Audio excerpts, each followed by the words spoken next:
Buenas noches a todos, otra vez más, un miércoles con el objetivo de contribuir a brindar información, reflexiones, plantear preguntas que puedan servir a todos aquellos que están tratando de dejar el consumo de drogas o a sus familias, justamente para que ese esfuerzo tenga también una base en conocimiento que pueda ser útil. Juan Carlos Mancilla es mi nombre, yo soy psicólogo. La idea es entonces compartir en esta noche un tema central que aquí lo he presentado así. Se denomina emociones, adicciones y cuarentena. Ustedes saben que el tema de las emociones básicamente es un tema, como lo hemos dicho en otro videíto que publiqué hace unos días, un tema central para cualquier tipo de tratamiento por el problema de las drogas. Porque básicamente el consumo de drogas afecta, entre otras cosas, y en primer lugar, y casi en primer momento, el tema de lo emocional.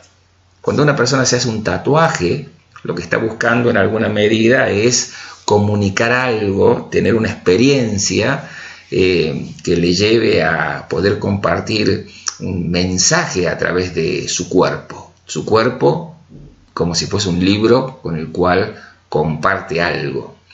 Pero cuando una persona consume drogas, también está comunicando, quiera o no quiera, está comunicando algo a los demás. No es una inscripción, en este caso, sobre el cuerpo, como lo es el caso de un tatuaje, sino que es una inscripción sobre sus emociones, sobre sus sentimientos, sobre su alma. Es decir, sobre algo como más intangible. Tiene que ver, obviamente, con una experiencia sensorial que tiene una explicación a nivel de lo biológico, a nivel de lo que las drogas hacen, a nivel del sistema nervioso central, pero que también tiene una vivencia subjetiva que impacta en la persona.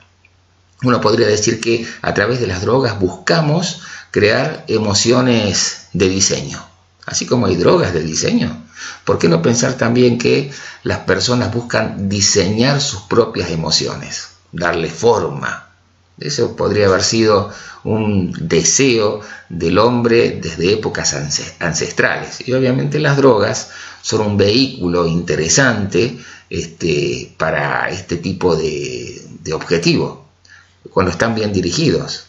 Cuando hay una dirección médica detrás del suministro de una sustancia, un psicofármaco, por ejemplo, se intenta diseñar una emoción y acabar con otra, que puede ser de malestar, una obsesión, una depresión, tristeza. Bueno, y la medicación puede servir como una plataforma, como un sustento para que todo lo otro que agregue la psicoterapia, el crecimiento personal, puede encontrar en esa sumatoria un cambio deseado. Pero cuando las personas consumen drogas de manera lúdica o de manera experimental, también están buscando diseñar emociones. En alguna medida, vivir experiencias nuevas. El problema es que las drogas generan justamente un circuito que se convierte muchas veces en un circuito adictivo, que hace que ya se pierda el control sobre cuándo voy a consumir, qué cantidad voy a consumir, para qué voy a consumir, y se constituya justamente en una conducta descontrolada. Eso es una adicción. Y eso trae mucha infelicidad a la vida, y de lo que se trata es justamente poder superarla. El tema de las emociones es un tema viejo, antiguo. He preparado aquí alguna presentación que nos va a poder ayudar a explicar mejor de lo que se trate. Fíjense, la palabra que puse allí en primer lugar es, bajo signo de pregunta, pasiones. Básicamente porque el personaje que está allí de pelo largo, mirándonos seriamente, medio de costado, es René Descartes, un filósofo francés que escribió un libro, Las pasiones del alma. Filósofo que escribió ese tipo de libros, que él mismo decía que no parecía un libro tanto de filosofía, sino más una mezcla de literatura y psicología. Ustedes saben que la psicología encuentra su antecedente en la filosofía primordialmente, ¿no? René Descartes un poco lo que hace es volver a jerarquizar lo que tiene que ver con la vida anímica de las personas, con lo que son las pasiones. Otros teóricos hablarían también de este tema. Por ejemplo, el viejito de sombrero que está ahí es Darwin. Darwin había dicho que las emociones tienen que ver con el esfuerzo de las especies a adaptarse a nuevas circunstancias. Una emoción hace que huyamos de un peligro, que nos acerquemos a la comida, que podamos también cortejar a la pareja, es decir, generan un movimiento y por lo tanto una acción. Es lo que se llama el antecedente etimológico de la palabra emoción. Emovere, nos mueve a distintas acciones. El que está allí con una capita blanca es Aristóteles. Aristóteles también había planteado hace muchísimo tiempo el tema de las emociones y en alguna medida cómo las emociones no deberían verse como algo alejado del cuerpo, ¿sí? Sino que tienen que explicarse de una manera, si se quiere, articulada, porque Aristóteles veía que cuando una persona se enojaba, se sonrojaba, o cuando una persona se enojaba, su cuerpo se ponía duro, o cuando una persona estaba triste, lo mostraba también con la flacidez de su rostro. Nos pasa que las emociones son comunicadas de manera física, porque justamente es lo que este personaje histórico decía, hay una relación entre el cuerpo y el alma. Siglos después, la medicina, la psicología experimental comprobarían cuáles son las partes del sistema nervioso ligadas a la explicación de cómo sucede justamente esa conexión. El sistema límbico, que es una parte de nuestro cerebro que se ajusta al tema de las emociones particularmente, tiene que ver con quizá el elemento que más nos explica cómo funcionan las emociones a nivel del sistema nervioso central. Pero volviendo a Descartes, el primero que escribe Pasiones, las pasiones del alma, él, como decía, trata de jerarquizar la idea de la emoción. ¿Por qué digo jerarquizar la idea de la emoción? Porque hasta ese entonces las emociones estaban como desjerarquizadas. Es decir, las emociones eran sentimientos o aspectos de la vida emocional que no se los consideraba valiosos. El cristianismo y básicamente un modelo filosófico anterior, el estoicismo, hicieron mucha referencia a esto de que hay que privilegiar primero la sabiduría. Quizá el cristianismo, con una base de todo el aprendizaje y toda la herencia del judaísmo, donde la figura prominente era el sabio, aquel que en alguna medida intelectualmente tenía un dominio propio y un manejo de su propia vida, había jerarquizado la idea de la razón. La razón por sobre las emociones. Y las emociones pasaban a ser un elemento, si se quiere, poco valorado. Eran considerados por cierta escuela cristiana y también por los estoicos como una enfermedad del alma.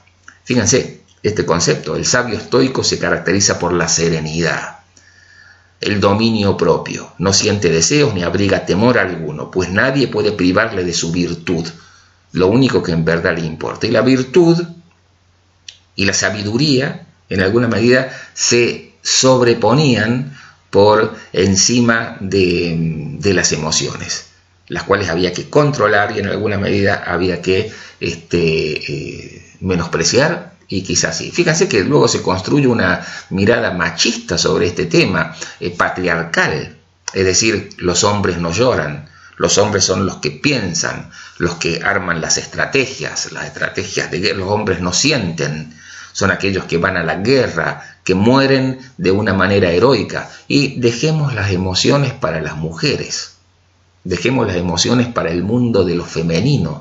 El sentir no es cosa de hombres. Y en ese sentido, se fue construyendo una idea de que la emocionalidad era algo alejado de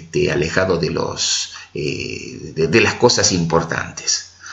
Con el paso del tiempo, esto se fue modificando. René Descartes fue sin duda un personaje que tuvo mucho que ver con esta contribución, y empieza a aparecer en épocas más tempranas distintos psicólogos que, bueno, jerarquizan el tema de la emoción. Cuando yo era chico, me acuerdo, era una pregunta muy interesante en el primario, muy importante, esto del coeficiente intelectual. ¿Cuál inteligente era uno? Y aquel tiene un coeficiente intelectual altísimo, el otro tiene un coeficiente intelectual más bajo. No, porque se creía básicamente que la inteligencia estaba sustraída de las emociones. Era lo que la cultura privilegiaba históricamente, y que por lo tanto las emociones eran algo que no tenía mayor importancia. Sin embargo, vinieron personajes interesantes que empezaron a poner sobre el tapete, en el pedestal, la idea de lo emocional, la importancia del emocional. Eso es un cambio importante que se da a partir de mediados del siglo XX, y bueno, se empieza a jerarquizar este tema y a investigarlo con más claridad. Thorndike, fíjense, el psicólogo que cito allí, el hombrecito de traje gris, en los años 20 plantea el concepto de la inteligencia social, como que no solamente nuestra inteligencia nos tenía que alcanzar para la aritmética o para tomar decisiones frías y estratégicamente que sean exitosas, sino que también hay una inteligencia social, decía él, que tiene que ver con cómo yo me relaciono con otros, cómo manejo una situación en una discusión, cómo convenzo a alguien de determinada cuestión. Luego, la industria del marketing, de la propaganda, de la publicidad, tomaría mucho de todo esto que hace la inteligencia social. La habilidad, como dice allí, para comprender y dirigir a los hombres y mujeres, muchachos y muchachas, y actuar sabiamente en las relaciones humanas. Ya había salido la idea de que lo importante era la inteligencia solamente tomada como un abstracto, sino también aquello en lo cual las emociones, aunque este autor no lo nombraba con tanta claridad, tenían participación. Y aquí aparece en los años 90 un psicólogo y un comunicador, periodista, que escribió un bestseller básicamente, y generó un concepto que fue como muy difundido, ¿no? Y muy marketinero, el de la inteligencia emocional, ¿sí? Daniel Goleman. Él dice, las emociones negativas, hablaba de emociones negativas, emociones positivas. Hay quienes hablaban antes de emociones primarias, emociones secundarias, siguiendo un poco el modelo de la tabla de los colores, donde hay los colores primarios y los colores secundarios, ¿no? Y acá se hablaba con Goleman de las emociones positivas y las negativas. Las emociones negativas, decía, por ejemplo, intensas, absorben toda la atención del individuo, obstaculizando cualquier intento de atender a otra cosa.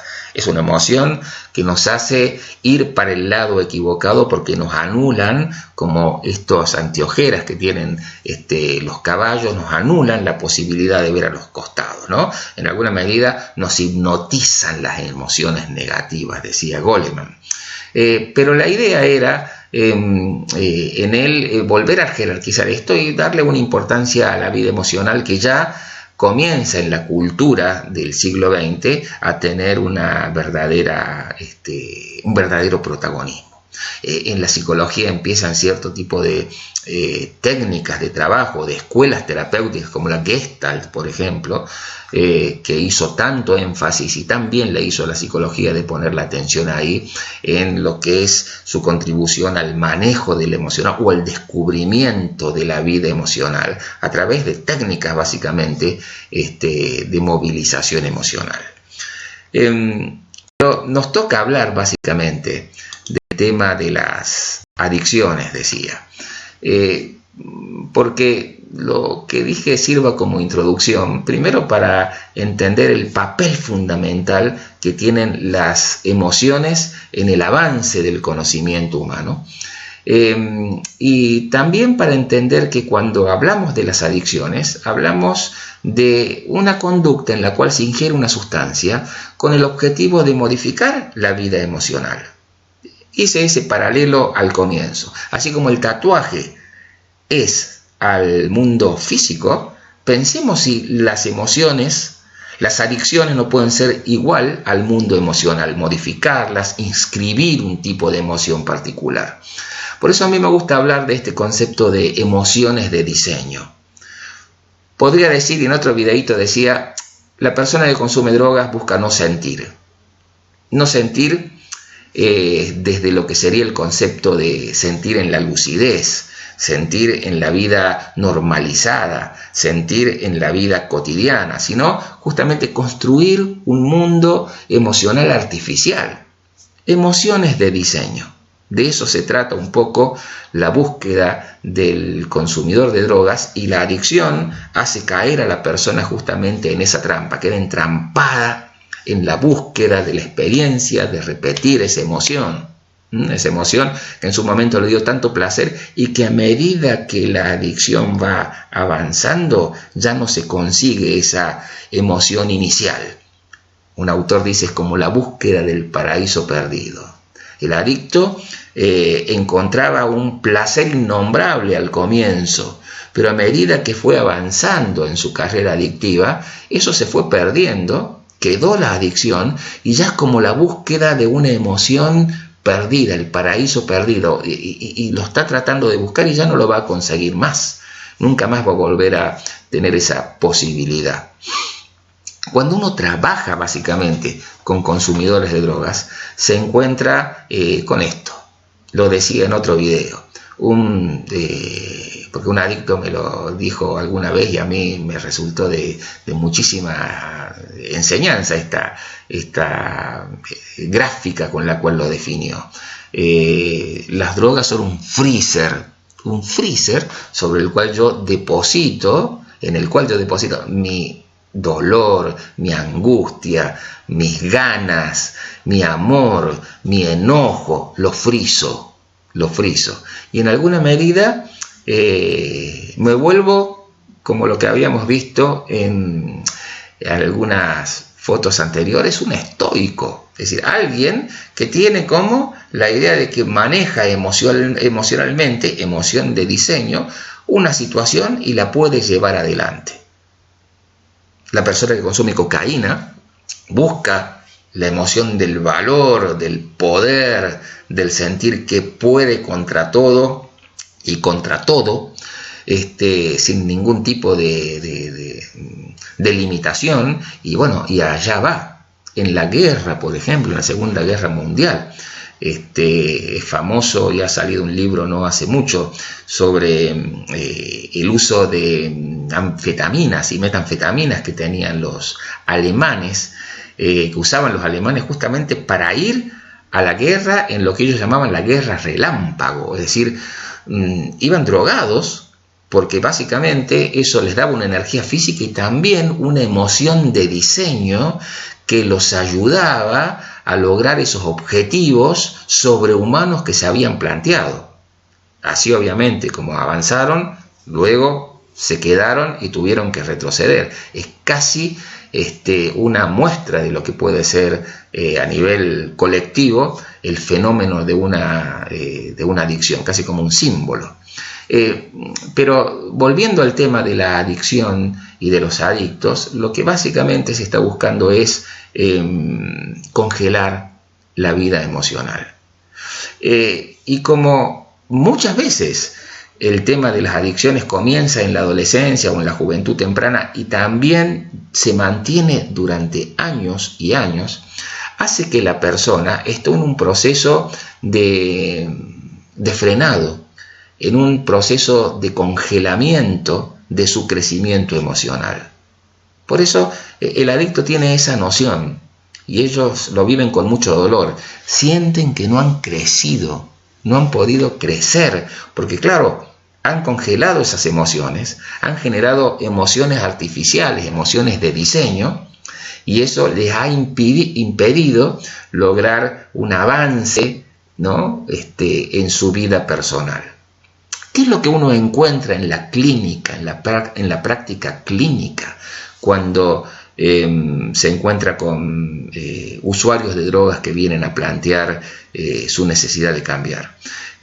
Muchas emociones encontradas, todas ellas en choque, ¿no? Pero yo allí elegí poner 3, que básicamente en mi experiencia clínica las he visto y las veo cotidianamente cuando me encuentro con personas que están en este esfuerzo por dejar las drogas: culpa, frustración y sentimiento de pérdida. Sentimiento de culpa, de frustración y de pérdida, ¿no? Son 3 cuestiones como muy fuertes que, cuando la droga empieza a desaparecer, hacen que esto comience a aflorar. Una cosa en término conceptual.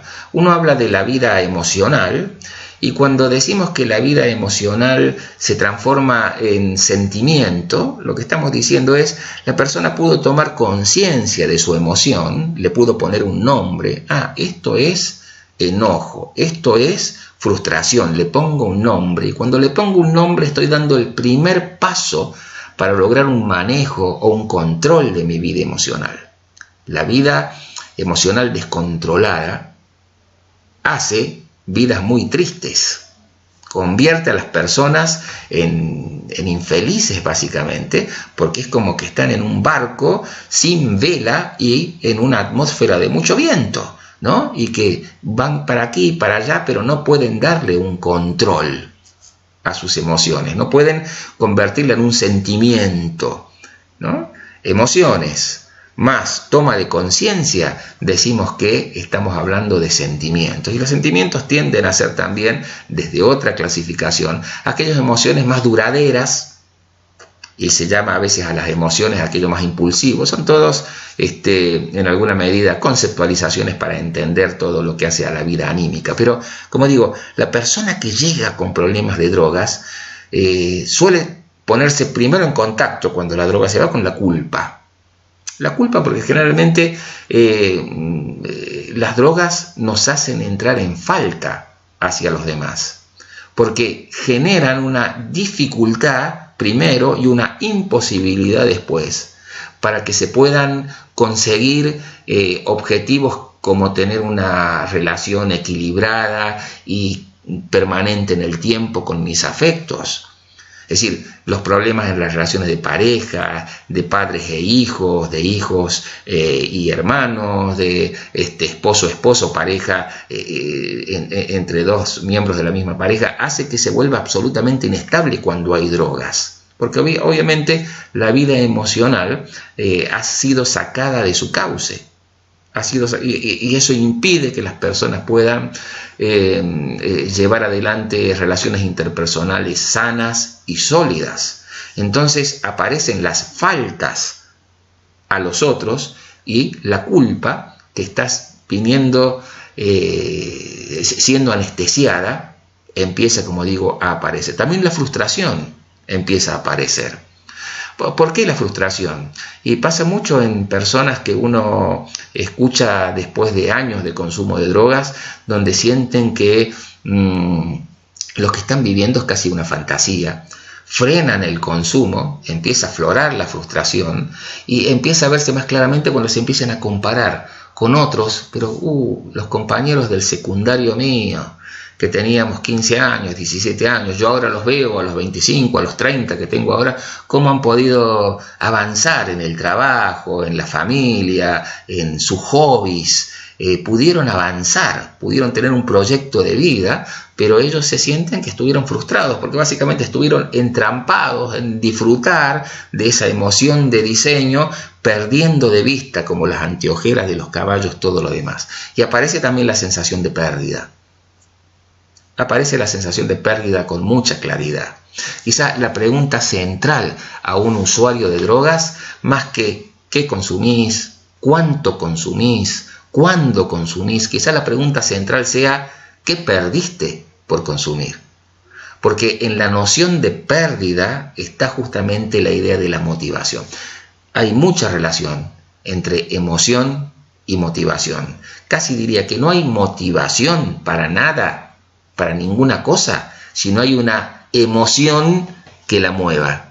Como decíamos, la emoción tiene que ver con movere, ¿no? Tiene que ver con movernos la conducta, movernos hacia algo, ¿sí? Entonces, cuando la persona se pone en contacto con este dolor, con este sufrimiento, puede tomar conciencia de hacia dónde debe avanzar. El adicto necesita pasar por el puente del dolor y del sufrimiento para llegar justamente a un nuevo campo, a un nuevo territorio, ¿no? Y empezar a construir desde ahí, pero tiene que pasar por esa toma de contacto con la culpa, con la frustración, con la pérdida. La familia también lo pasa, la familia del consumidor.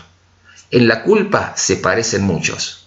¿Qué habré hecho como padre mal? ¿Qué no habré hecho como madre? ¿En qué me equivoqué como esposo, como esposa, como pareja, como hermano? Es decir, aparece la culpa, que generalmente uno, en términos generales, intenta transformar en el concepto de responsabilidad, porque la culpa nos hace ver hacia atrás. La responsabilidad nos compromete hacia adelante.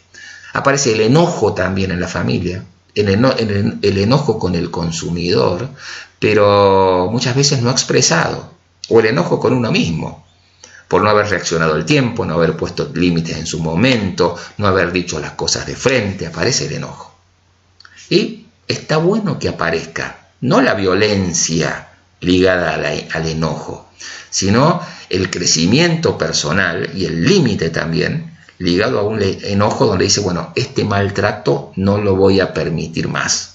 Porque cuando hay consumo de drogas, en las relaciones interpersonales aparece con mucha frecuencia el maltrato psicológico, casi siempre, y lamentablemente el físico también, ¿no? Muchas veces. Y en la familia también aparece este sentimiento que te confiesan de impotencia. Siento una impotencia muy grande, siento que no voy a poder, que no he podido. Y es un sentimiento muy doloroso para personas que integran un vínculo amoroso con otro, sentir que no pueden, que no han podido, que se han equivocado. Bueno, todos estos sentimientos en alguna medida tienen que ser puestos sobre la mesa para poder trabajar en ellos. Fíjense entonces qué importante es que ya a un tal fulano que se llamó René Descartes se le ocurrió volver a jerarquizar las emociones, volver a ponerlas sobre la mesa. Sería imposible trabajar en el tema de las adicciones si no trabajamos el tema de lo emocional. Y para ir cerrando, me gustaría plantear como quizás los objetivos centrales que una persona que está tratando de salir del tema de las drogas debe alcanzar, debe lograr en cuanto a su vida emocional. Lo primero es reconocer las emociones que lleva dentro, frenar y reconocerlas. Para eso hay que parar, para eso hay que buscarse un momento para la reflexión.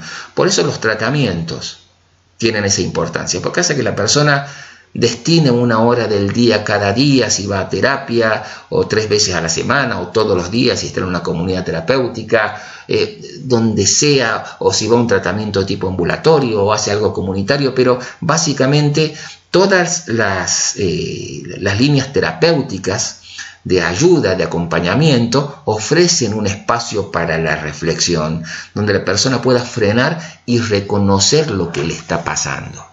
Y también que podamos hacer esto en ejercicios cotidianos. Reconocer cuando uno está enojado ayuda a no actuar desde el impulso. Reconocer cuando uno está triste ayuda a no volverse un melancólico sin saber lo que le está pasando, ¿no? Es decir, ponerle nombre a las emociones, reconocerlas, transformarlas en un sentimiento es clave. Una pregunta típica de los que trabajamos en el tema del consumo de droga es: decime cómo te sentís, ¿no? O la famosa frase de bien o te cuento, ¿no? ¿Cómo estás? Bien. Bueno, bien o te cuento, porque si uno saca el bien, saca esa frase estereotipada, de muletilla que llevamos todos, empezamos a encontrar detrás de ese bien o ese mal una serie de apreciaciones más claras que nos ayudan a definir nuestro mundo emocional. A veces el ejercicio consiste en decirme cómo te sentís, pero no vale que digas bien, más o menos o mal. No puedes decir ninguna de esas tres frases. ¿Cómo te sentís bien? ¿Cómo te sentís más o menos? Mal. Bueno, no.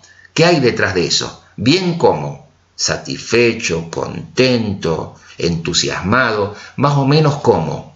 Perturbado, preocupado, algo angustiado. Mal cómo. Frustrado,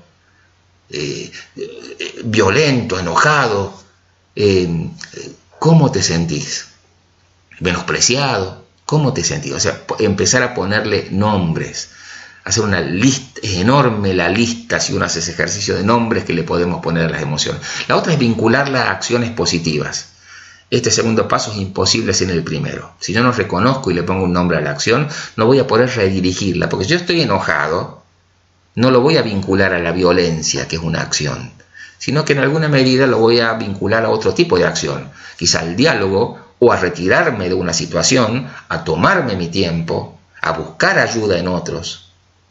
Estoy contento por algo que estoy haciendo, pero a lo mejor tengo que dejar de hacerlo porque tengo otra responsabilidad. Entonces tengo que vincular mi acción a mi emoción a acciones positivas. No dejar que la emoción sea como una patineta en la cual yo me subo y me lleva, ¿no? Se trata justamente de hacer la inversa, de poder tener un control sobre la vida emocional, verbalizarlas. A veces jugar al loquito, le digo a mis pacientes, jugar a hablar solo, decite a vos mismo cómo te sentís.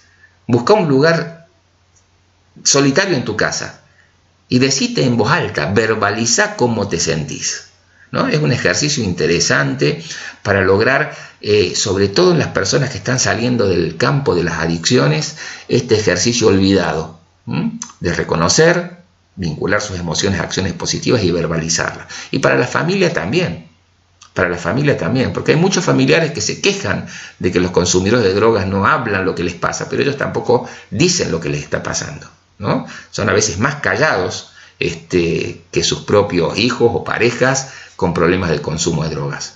Y lo otro es controlarla. Las emociones se pueden controlar.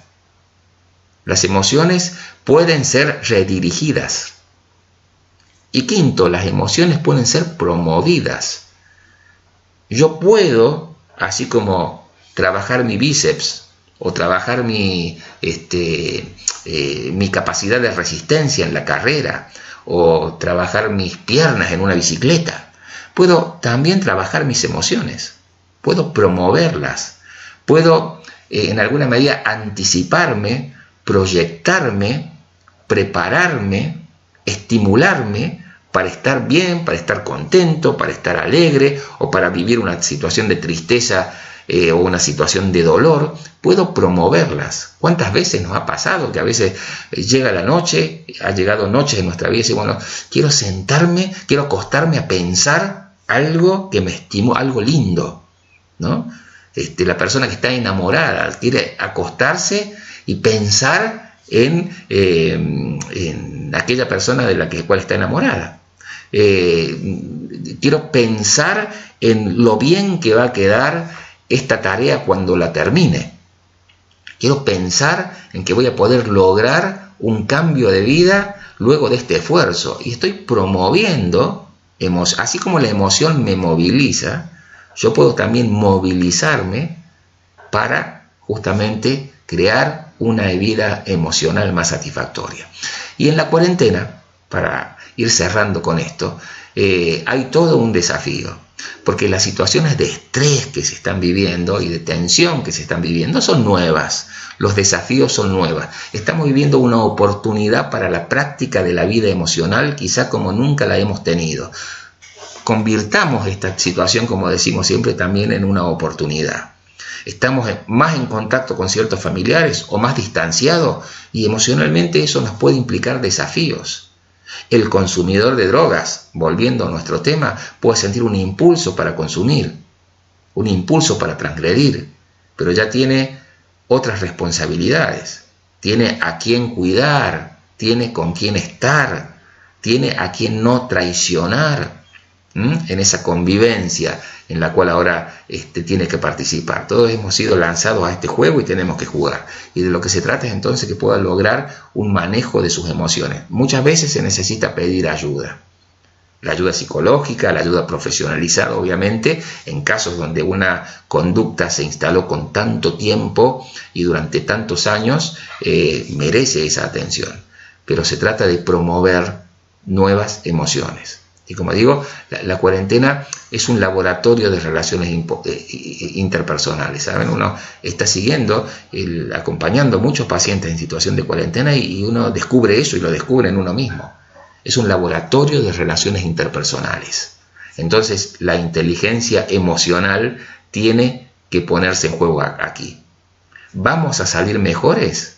Aquellos que podamos también a nuestras emociones, no solamente vivenciarlas, porque de eso no se escapa nadie, sino también poder ponerle un nombre y redirigirlas, ponerle inteligencia a nuestra vida emocional, ¿no? Y no dirigirlas ya como artificialmente se pensaba o algunos creían que me están escuchando a través del suministro de químicos, emociones de diseño. No, estamos hablando más de emociones para la vida y emociones donde uno pueda tener obviamente un control sobre ellas. Espero que esto haya servido. Cerramos aquí y nos vemos como siempre el próximo miércoles. Gracias.